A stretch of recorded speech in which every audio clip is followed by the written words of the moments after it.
Thân chào cả nhà, không nên xem chùa đâu đó. Nhớ đăng ký, like, comment để ủng hộ tin nha. Ngày tận thế đến. Zombie hoành hành. Trật tự thế giới hoàn toàn sụp đổ. Mọi nơi đều diễn ra cảnh người ăn thịt người. Còn tôi ngồi trên ghế, uống câu lơ lạnh, ăn món mì cay mới nấu xong. Nhìn xa xa những đám zombie và cảm thán sự đời vô thường. Tôi đã được tái sinh, quay lại thời điểm dịch zombie chưa bùng phát. Vừa rồi tôi còn bị zombie cắn xé, nhưng ngay giây phút sau, tôi đã hoàn toàn bình yên ngồi trước bàn làm việc. Tôi nhìn vào giờ trên điện thoại. Ngày mùng 1 tháng 5 năm 2044, còn 7 ngày nữa dịch virus zombie sẽ bùng phát. Ở kiếp trước, tôi đã bị đám zombie tấn công bất ngờ. Thật không may trở thành con mồi đầu tiên của chúng. Lần này tôi nhất định phải tận dụng mấy ngày này chuẩn bị kỹ càng, tích trữ nhiều vật dụng. Không cần thiết thì đừng ra ngoài. Nhà tôi ở tầng 12. Diện tích khoảng 130 m². Có một ban công, không lớn, nhưng ở một mình thì rất rộng rãi. Về nhà, tôi lập tức gọi điện cho công ty sửa chữa. Tôi cần gia cố cửa sổ, ban công và tường của căn nhà. Chỉ khi nhà đủ chắc chắn mới có thể bảo đảm an toàn cho bản thân. Sau đó tôi gọi điện cho mẹ. Mẹ, con cần mẹ nghe kỹ những gì con sắp nói. Toàn quốc xuất hiện một loại virus giống như virus mềm. Người bị nhiễm loại virus này sẽ trở nên rất tàn bạo và thích ăn thịt người. Mẹ và bố hãy xin vài ngày nghỉ, ở nhà tích trữ lương thực và nước uống. Nhất định đừng ra ngoài. Tin con đi, sau khi ổn thỏa cho bố mẹ, tôi mới yên tâm. Ở kiếp trước, sau khi thảm họa xảy ra, tôi không thể liên lạc với bố mẹ. Cho đến khi tôi chết, tôi không biết tình hình của họ. Lần này tôi phải chuẩn bị sẵn kế hoạch. Tôi không phải chưa nghĩ đến việc đưa bố mẹ đến ở cùng tôi. Nhưng sau khi suy nghĩ kỹ, cuối cùng tôi vẫn từ bỏ ý định đó. Một là bố mẹ ở quá xa tôi. Thứ hai là thành phố không an toàn bằng các thị trấn nhỏ. Thị trấn nhỏ ít người, diện tích rộng, dù có zombie, số lượng cũng không quá nhiều. Sau đó tôi đến siêu thị lớn nhất trong thành phố, mua 2 máy phát điện, tủ lạnh công nghiệp và bình gaxi, cùng với gạo, mì, dầu ăn và các món ăn nhanh từ nông thôn. Nhìn những vật dụng đầy ắp trên sàn, tôi cảm thấy rất an toàn. Tôi đến, tôi khóa cửa sổ, cuộn mình trên sofa xem TV. Một bản tin thu hút sự chú ý của tôi. Theo thông tin, vụ việc bệnh nhân tấn công người ở bệnh viện Sơn Phu đã được giải quyết. Bệnh nhân này mắc bệnh tâm thần lâu năm. Người có gương mặt mèo mó, đôi mắt đầy máu đen. Lúc này là một người đàn ông chảy rãi. Đây chính là hình dáng của zombie ở kiếp trước. Hóa ra, đại dịch zombie đã bắt đầu từ lúc này. Tôi quay lại phòng ngủ, lấy máy tính ra và đăng nhập vào diễn đàn, đăng một câu chuyện ngắn về cuộc tấn công của zombie. Tôi không dám và không thể công khai thông tin chính xác. Chỉ có thể dùng cách gián tiếp để cảnh báo mọi người. Hy vọng sẽ có người hiểu ý tôi. Sáng hôm sau, công nhân sửa chữa đã đến. Nhìn những cửa sổ chắc chắn, tôi gật đầu hài lòng. Lúc này, một đoạn video trên TV khiến tôi chú ý. Trong một chiếc xe buýt, một bà lão hơn 70 tuổi đột nhiên ông trầm, cắn người không ngừng. Tốc độ không nhanh nhưng sức mạnh vô cùng lớn. Xe không ai điều khiển, đâm vào lề đường, gây ra một vụ tai nạn nghiêm trọng. Tôi biết, bà ấy đã bị biến thành zombie nên mới như vậy. Người bị cắn chẳng bao lâu sẽ bị nhiễm và biến thành zombie. Nếu không có gì bất ngờ, bệnh viện sẽ là nơi đầu tiên bị tấn công. Tôi đang ngồi trên sofa suy nghĩ. Đột nhiên, một tiếng va chạm mạnh tôi trở lại hiện ban công. Tôi nhíu mày, cẩn thận đi đến, vội vàng kéo rèm cửa. Chỉ thấy một con chim sẻ đỏ đang hung hăng đâm vào kính. Tôi nhìn kỹ một chút, mới nhận ra con chim sẻ này không phải đỏ, chỉ là lớp da bên ngoài của nó bị vết đá làm rách nát. Máu tươi và thịt đỏ chảy ra, khiến nó trông như màu đỏ. May mắn tôi đã chuẩn bị từ trước, kính đủ chắc chắn. Nếu không có thể tôi sẽ rất khó yên tâm đêm nay. Tôi tiếp tục quan sát thêm một lúc, đột nhiên nhớ ra zombie có khả năng tìm kiếm ánh sáng. Chúng sẽ tìm đến nguồn sáng. Tôi vội vàng tắt đèn phòng khách. Ánh sáng lập tức mờ đi. Lũ zombie ngoài cửa sổ không còn mục tiêu, bay quanh một lúc rồi bay đi.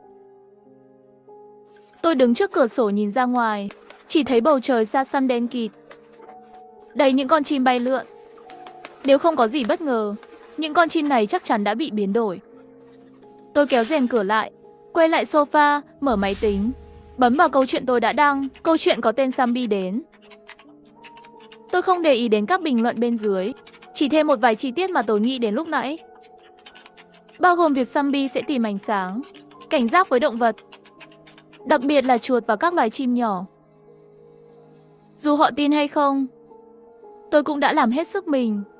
Đột nhiên có thông báo trên điện thoại. Tôi cầm điện thoại lên xem, là tin nhắn từ mẹ. Con đã xem tin tức về bệnh viện hôm nay rồi. Thật đáng sợ. May mà con đã nói trước với chúng tôi.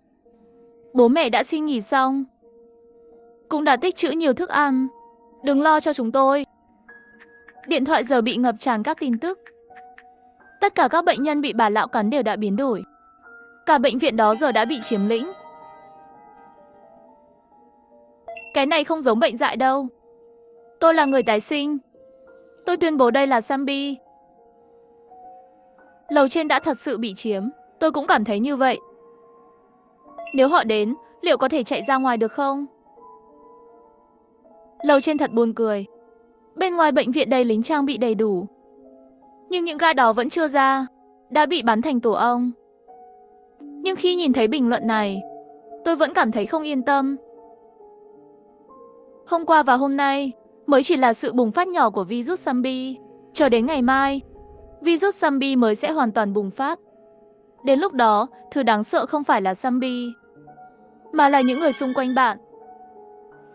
Lúc này, ngoài cửa đột nhiên vang lên rất nhiều tiếng động ồn ào. Tôi mở cửa ra nhìn, thấy hành lang đã đầy người. Không ngờ chỉ trong một lúc, đã có thêm 2 gia đình hàng xóm. Và tất cả đều rất gần với tôi.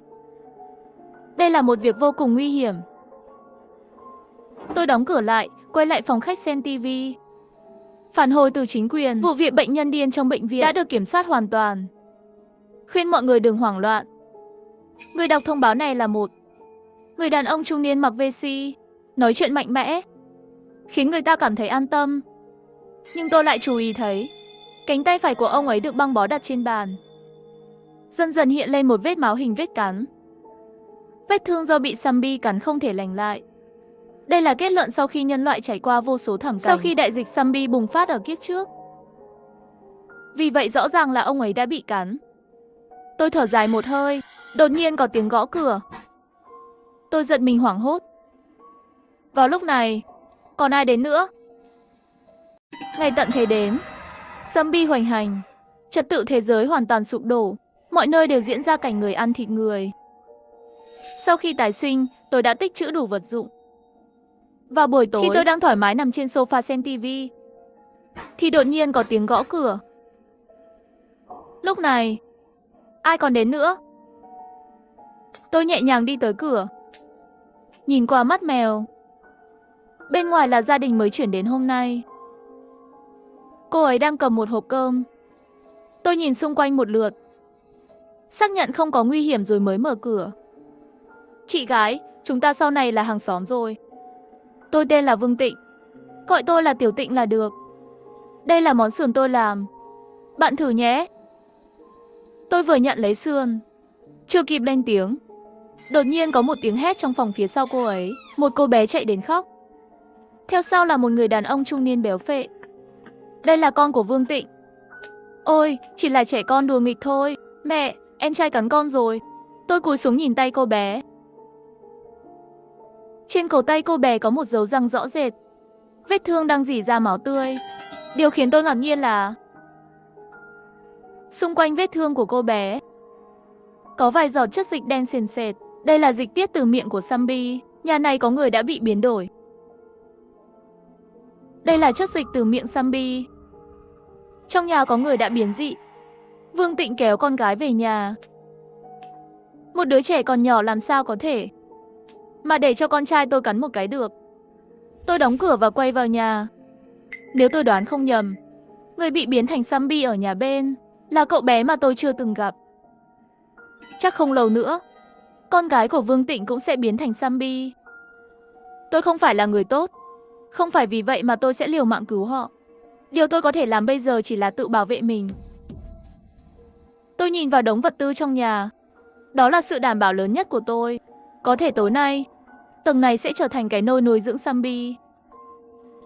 Nhưng tôi chắc chắn sẽ là người sống sót cuối cùng. Giữa đêm, một tiếng hét chói tai cắt ngang bóng tối.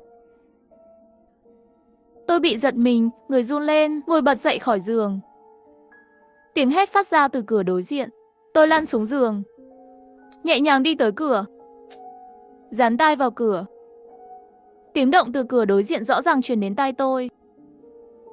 Có tiếng hét của phụ nữ, tiếng mắng chửi của đàn ông, cùng với tiếng hét non nớt của một đứa trẻ. Có vẻ như cậu bé nhỏ đó đã hoàn toàn biến dị.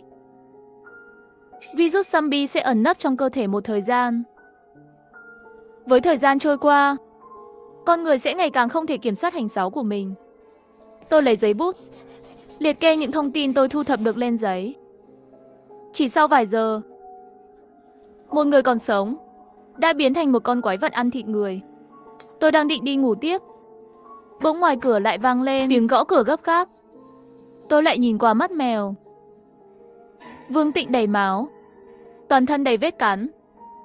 Tôi không dám động đậy, sợ bị phát hiện là tôi đang ở nhà. Cô ấy bấm chuông một lúc, nhưng vẫn không có ai mở cửa. Vậy là cô ấy quay người, đi về nhà hàng xóm cùng chuyển đến hôm qua với cô ấy. Đi về, chuông cửa lại reo lên. Lần này cửa nhanh chóng được mở. Sau khi xác nhận không còn tiếng động trong hành lang, tôi dựa vào cửa thở dài một hơi. Lúc này, tôi mới cảm thấy những dây thần kinh căng thẳng vừa rồi đã được thư giãn. Lúc này, điện thoại của tôi bất ngờ có thông báo. Là tin nhắn trong nhóm đồng nghiệp. Các bạn có xem tin tức không? Trên đường cao tốc Tam Hoàn có một vụ tai nạn liên hoàn. Tôi nghe nói rồi. Là do người ngồi ghế phụ trên xe phía trước đã cắn chết người lái xe. Các bạn biết không, vụ việc ầm ĩ mấy ngày trước ở bệnh viện đã xảy ra. Có phải không? Nghe nói cũng bắt đầu từ vụ cắn người. Liệu có thật là zombie không? Tôi cũng cảm thấy như vậy. Tôi có một video đây, các bạn xem thử. Tôi cũng mở video ra xem. Các bạn ơi, tôi vất vả lắm mới kiếm được chỗ ngồi đầu. Hôm nay sẽ phát sóng cho mọi người xem tai nạn trên cao tốc. Tôi thở dài một hơi, vừa gõ chữ trong khung chat. Mọi người nhanh chóng chạy đến nơi ít người đi. Tôi tắt giao diện chat, lại mở danh bạ lên. Tôi gọi cho mẹ. Cuộc gọi được kết nối nhanh chóng. Nhưng bên đầu dây không phải là mẹ, ba của Linh. Đừng nói gì cả. Ba hỏi con một chuyện. Sao con lại biết trước chuyện virus zombie bùng phát? Con bảo mẹ tích trữ đồ ăn. Ba, chuyện này rất phức tạp. Chờ gặp mặt rồi nói. Ba và mẹ giữ gìn sức khỏe nhé. Chờ con đến tìm ba mẹ. Ba không sao đâu. Điều quan trọng nhất bây giờ là bảo vệ bản thân. Đột nhiên cuộc gọi bị ngắt. Tôi lập tức gọi lại, nhưng không thể kết nối nữa. Mất sóng rồi. Tôi đứng đó ngây người. Mặc dù tôi đã chuẩn bị tâm lý từ lâu cho khoảnh khắc này, nhưng khi nó thật sự xảy ra, tôi vẫn cảm thấy hoảng loạn. Đột nhiên, một tiếng nổ lớn từ ngoài cửa sổ. Tôi vội vã chạy đến nhìn, thấy vô số xe cộ đâm vào nhau trên đường. Khói đen dày đặc bốc lên. Những người may mắn sống sót khó khăn bò ra khỏi xe, nhưng lại bị zombie tấn công. Tôi lùi lại 2 bước, đột ngột kéo rèm cửa. Nhưng ngay lúc này, ngoài cửa lại vang lên những tiếng hét thảm thiết.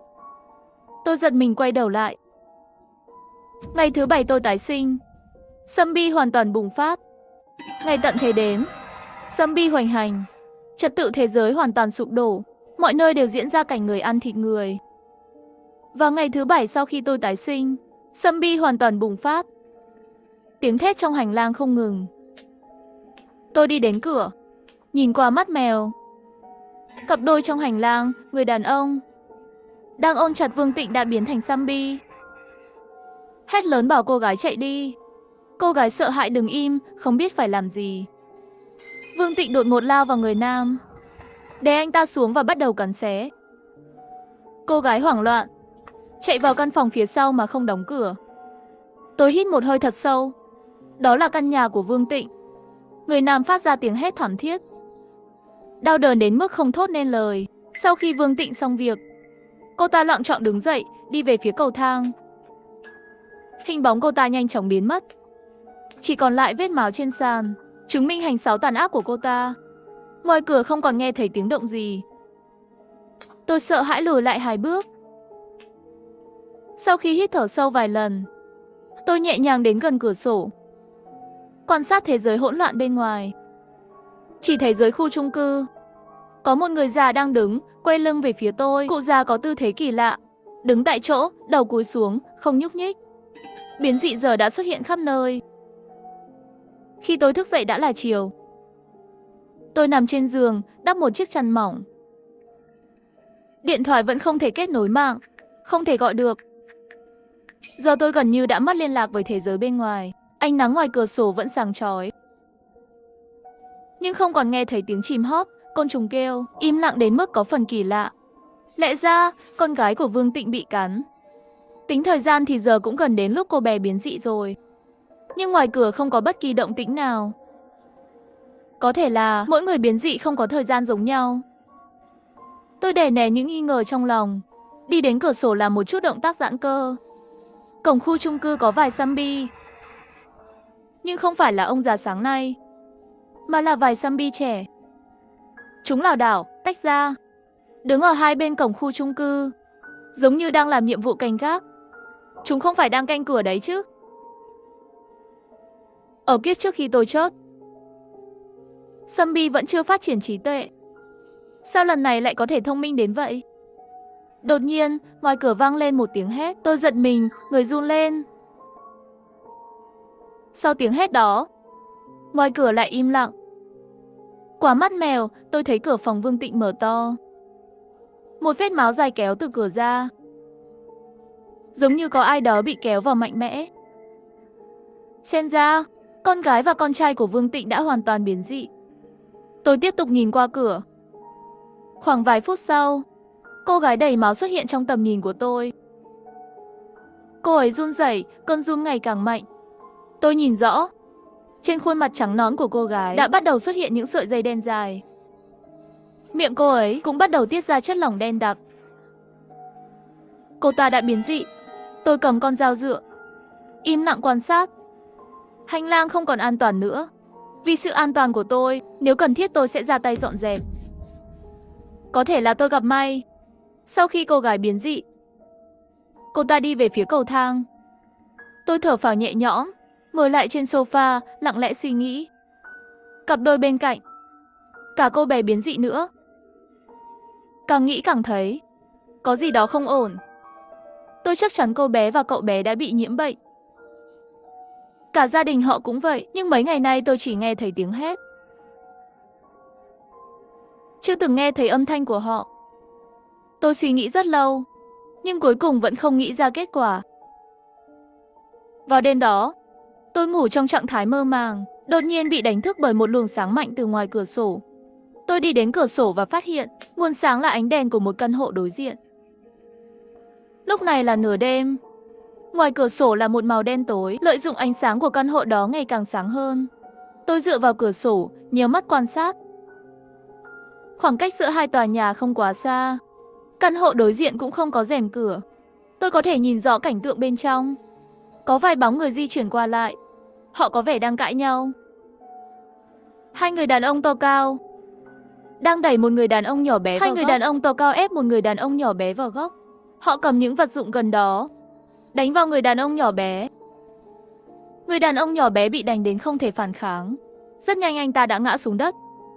Đột nhiên, một người phụ nữ từ phòng bên cạnh lao ra, dùng sức đẩy hai người đàn ông to cao một cái, đẩy người đàn ông nhỏ bé ra sau lưng. Hai người đàn ông to cao có vẻ tức giận. Họ giơ nắm đấm đánh vào người phụ nữ.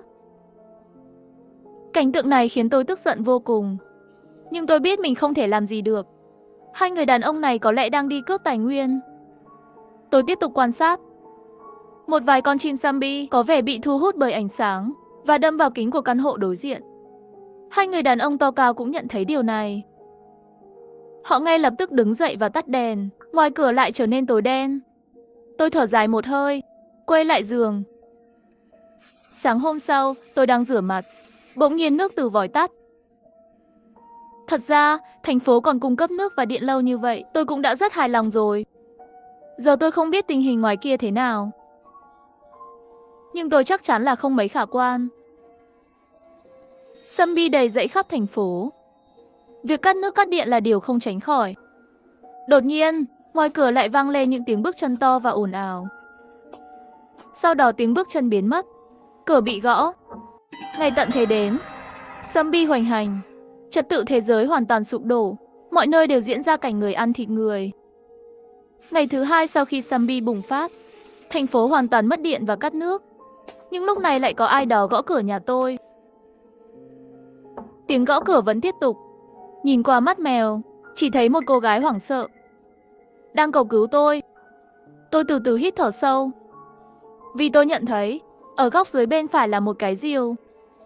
Cô gái gõ cửa lâu, không thấy ai đáp lại. Cô quay đầu hỏi người đàn ông đứng cạnh. Nhà này hình như không có ai. Người đàn ông dẫn đầu gật đầu đồng ý. Đúng là hai người tôi đã nhìn thấy tối qua từ căn hộ đối diện. Sau đó ba người quay lưng đi về phía cầu thang. Tôi thở phào nhẹ nhõm, đang định quay lưng rời khỏi cửa. Bỗng dưng tôi cảm thấy có gì đó không ổn. Phía dưới tầm nhìn của tôi, một đoạn tóc đen lộ ra. Có một người đang ngồi xổm trước cửa, dán tai vào cửa để nghe động tĩnh bên trong. Lâu lắm, lại có bóng dáng của mấy người đó xuất hiện trước cửa. Có nghe thấy gì không? Không có một tiếng động nào cả. Có lẽ nhà này thật sự không có ai. Chắc là bị zombie ăn thịt rồi. Nhìn vết máu trên sàn này. Lạch, lạch, lạch. Tốn thời gian đi qua nhà khác chơi thôi. Cả nhóm đi xuống dưới một cách hùng hổ. Đèn cảm ứng trong hành lang sáng lên. Tôi đi đến cửa sổ, nhìn xuống dưới qua khe cửa. Những người này không còn là người nữa. Họ là giống ác quái từ trong trứng. Chúng chỉ thích làm hại người khác. Trước đây còn có đạo đức, luật pháp kìm hãm họ. Giờ xã hội đã sụp đổ. Họ làm điều xấu giờ càng trở nên táo bạo hơn. Tôi chuẩn bị rời cửa sổ, nhưng lại nhìn thấy một cảnh hại người. Dưới lầu, cạnh xác một bà lão. Không biết từ lúc nào, bỗng dưng có một bóng đen khổng lồ xuất hiện. Bóng đen rất kỳ lạ. Có hình người nhưng lại có cánh. Đầu rất nhỏ, chỉ bằng một đứa trẻ. Nhưng cơ thể lại cực kỳ to lớn và béo ục. Bóng đen tiến lại gần xác bà lão. Kéo đầu mình lại gần bà lão như thể đang ngửi gì đó. Sau đó, nó bỗng chồm xuống, nhảy lên tường, bò lên trên. Tôi vội vã kéo rèm cửa lại, nhìn ra ngoài qua khe cửa. Bóng đen đứng lại dưới lầu nhà tôi. Nhà tôi có 3 hộ gia đình sống dưới. Không biết họ có bị biến dị không? Bóng đen từ từ nâng cơ thể béo úc lên. Một thứ giống như tay vươn ra từ dưới cơ thể. Bàn tay đó bị điều khiển, gõ vào cửa sổ dưới lầu. Tiếng gõ rất chậm và đều đặn. Ở dưới lầu có ai đó mắng chửi. Sau đó, cửa sổ bị kéo mạnh mở ra. Bóng đen lao nhanh vào bên trong. Tiếng đánh nhau và tiếng hét vang lên ngay lập tức, xé tan không gian ngoài cửa sổ. Cuộc chiến không kéo dài lâu, chỉ khoảng vài phút thôi. Dưới lầu không còn một tiếng động nào. Sau đó, tiếng gõ cửa lại vang lên. Nhưng lần này là cửa nhà tôi. Tôi không dám thở mạnh, núp sau rèm cửa. Con quái vật này rõ ràng là zombie đã biến dị. Sức chiến đấu và khả năng của nó vượt xa zombie bình thường rất nhiều. Đây là một loại zombie rất mạnh mẽ. Cảnh này làm tôi rùng mình. Tiếng gõ cửa dần nhỏ lại cho đến khi hoàn toàn biến mất. Mồ hôi lạnh chảy dọc theo má tôi.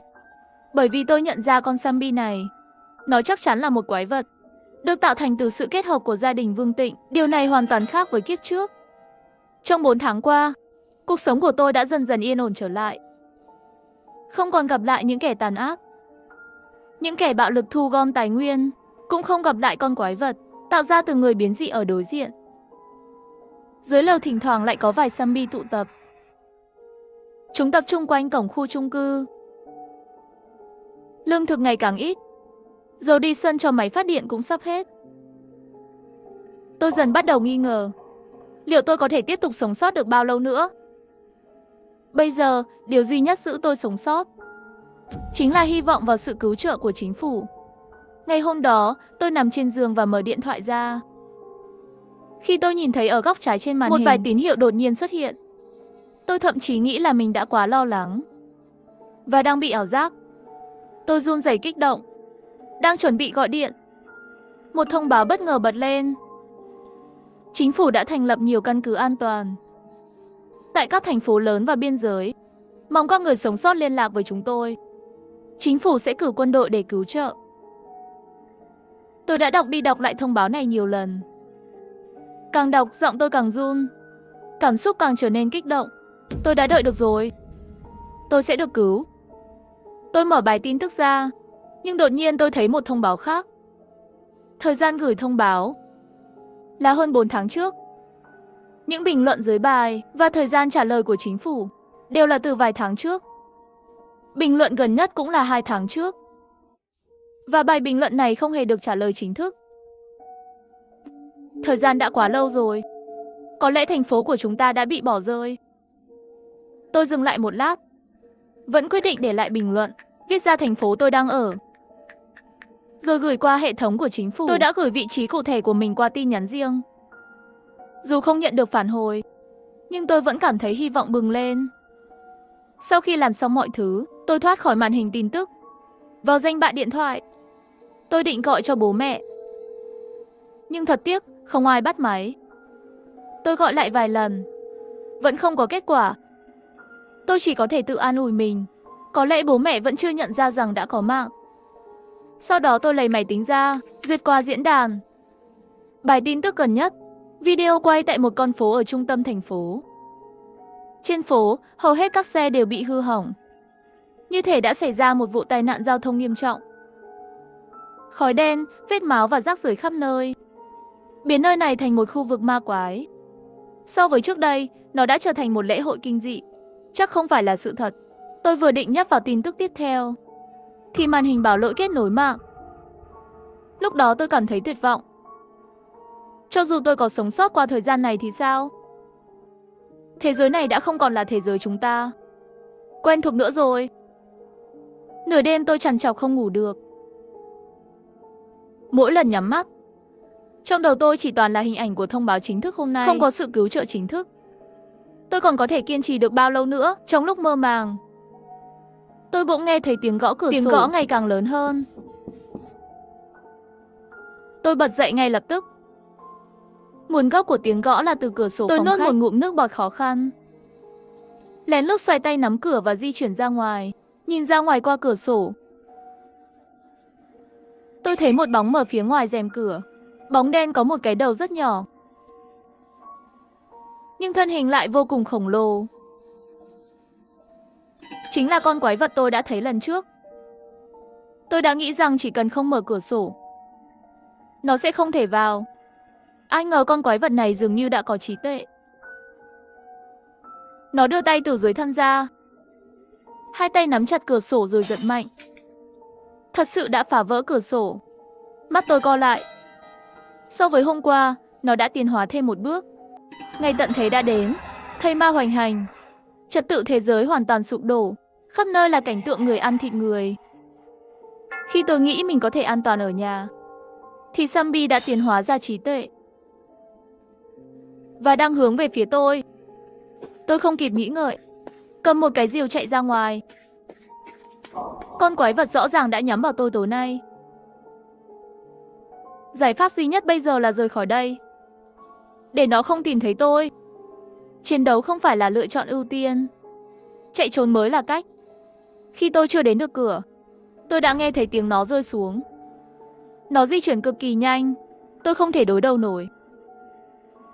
Tôi hít một hơi thật sâu, quay lại và ném chiếc rìu vào đầu nó. Trúng ngay đầu con quái vật. Cơ thể khổng lồ của nó nổ tung rồi từ từ ngã xuống. Tôi hơi ngẩn ra, thế là kết thúc rồi sao? Ai ngờ, ngay giây tiếp theo, con quái vật lại thò ra một cái đầu từ phía sau lưng. Là một đứa trẻ khác. Với sự điều khiển trong lòng, cơ thể khổng lồ lại từ từ đứng dậy. Tôi đã không còn vũ khí trong tay, chỉ có thể nghiến răng chạy về phía cầu thang. Con quái vật phía sau đuổi theo không ngừng. Chỉ một lát nữa là nó đã gần chạm vào gáy tôi. Tôi chỉ cảm thấy một cơn gió mạnh từ phía sau gáy. Tôi phản xạ nhảy xuống đất và lăn qua một bên. Lăn xuống cầu thang. Cố gắng chịu đựng cơn đau và ngoái lại nhìn. Chỉ thấy móng vuốt của nó cắm sâu vào mặt đất nơi tôi vừa đứng. Nếu lúc đó tôi còn chần chừ thêm một giây, đầu tôi đã bị nổ tung rồi. Tôi tiếp tục chạy xuống cầu thang, chân đau nhức. Nhưng ngay sau đó,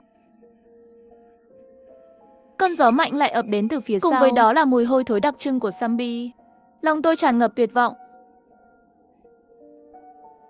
Chắc tôi sẽ chốt ở đây hôm nay thôi. Không lẽ hôm nay tôi thực sự phải kết thúc ở đây sao? Quỳ xuống. Tôi ngã xuống đất. Vô số viên đạn bay về phía sau tôi. Con quái vật bị bắn lùi lại vài bước. Sau đó đột ngột ngã xuống đất. Không sao chứ? Một người mặc quân phục xuất hiện. Rất nghiêm túc. Không sao, cảm ơn các bạn. Đi thôi. Đi đâu? Đi tới căn cứ an toàn sao? Trên xe, tôi ngồi yên lặng. Cảm thấy khá căng thẳng. Mọi chuyện quá trùng hợp. Trùng hợp đến mức tôi không thể tin được. Vậy mà tôi lại được cứu sống. Người lái xe dường như nhìn ra sự hoang mang của tôi. Anh ấy lên tiếng giải thích. Chắc hẳn bạn là Lâm Lạc, đúng không? Tôi tiếp tục gật đầu. Cảm ơn bố mẹ bạn nhé. Hơn 4 tháng qua, bố mẹ bạn suốt ngày nhờ chúng tôi đến cứu bạn. Bố mẹ tôi cũng đang ở trong căn cứ.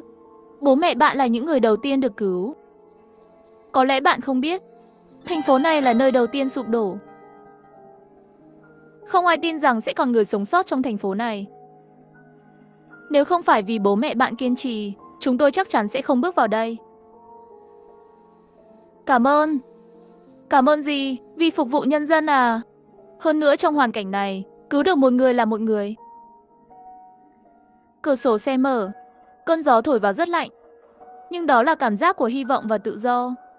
Căn cứ an toàn cách chúng tôi rất xa. Xe chạy suốt đến giữa trưa hôm sau mới đến cửa căn cứ. Tôi nhìn thấy bố mẹ đứng ở phía trước. Tôi lao về phía họ, ôm chầm lấy họ. Cả gia đình khóc nức nở. Số người trong căn cứ không nhiều. Ngoài lãnh đạo, quân đội và các học giả, người dân chỉ có một số ít. Một người già đi cùng bố mẹ tôi nói. Số người trong căn cứ không nhiều, nhưng chúng tôi đang nỗ lực tìm kiếm người sống sót để cứu giúp. Chắc chẳng bao lâu nữa căn cứ sẽ đông đúc hơn. Thời gian sống trong căn cứ trôi qua thật nhanh. Người già nói không sai. Căn cứ của thật dần dần trở nên đông đúc. Trường học, bệnh viện và các cơ sở hạ tầng khác cũng dần được hoàn thiện. Nơi đây ngày càng giống với thành phố trước khi đại dịch xảy ra. Số lượng zombie bên ngoài căn cứ cũng dần dần được kiểm soát. Số lượng zombie biến dị cũng đang giảm. Cuộc sống của mọi người đang dần trở lại quỹ đạo bình thường. Tin rằng trong tương lai không xa, chúng ta chắc chắn sẽ có một cuộc sống mới. Không có zombie, chỉ có ánh sáng mặt trời và sự ấm áp của cuộc sống mới.